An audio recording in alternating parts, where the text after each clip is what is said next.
क्यों रावण के करीब आते ही घास का तिनका उठा लेती थी माता सीता।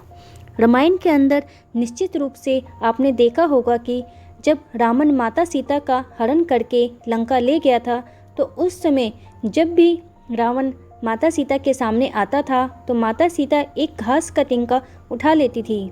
आखिर क्यों माता सीता घास का तिनका उठा लेती थी, आइए जानते हैं। ये कहानी तब से शुरू हुई जब पहली बार शादी के बाद नई दुल्हन के रूप में माता सीता भगवान राम के घर पहुंची थी।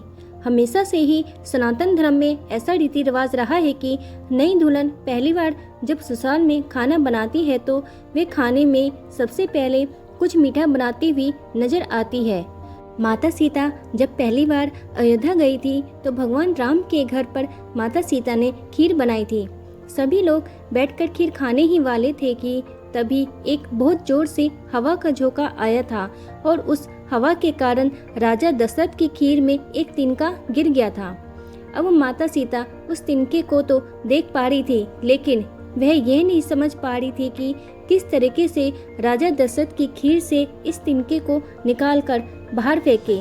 माता सीता ने एक अद्भुत चमत्कार किया था और उस चमत्कार से ही तिनका राजा दशरथ की खीर से बाहर निकल गया था। दरअसल माता सीता ने उस तिनके को ऐसी नजर से देखा कि वह तिनका जलकर राख हो गया था और किसी को नजर नहीं आ रहा था, लेकिन राजा दशरथ ने देख लिया था और उस समय किसी तो कुछ नहीं बताया।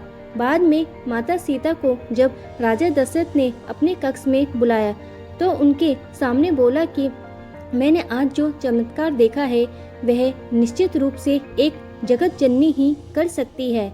आप कोई निश्चित रूप से सामान्य महिला नहीं है, लेकिन मेरा आपसे एक अनुरोध है कि आप अपने दुश्मन को भी कभी इस नज़र से नहीं देखें। राजा दशरथ को दिए हुए इसी वचन के कारण माता सीता ने कभी भी रावण को ऐसी नज़र से नहीं देखा, बल्कि रावण के सामने आने पर वह तिनके को सामने रख लेती। अगर माता सीता चाहती तो रावण को उसी समय भस्म कर सकती थी, लेकिन माता सीता राजा दशरथ को दिए हुए वचन से बंधी हुई थी और यही कारण है कि माता सीता रावण के सामने आने पर एक घास का तिनका अपने सामने रखती थी।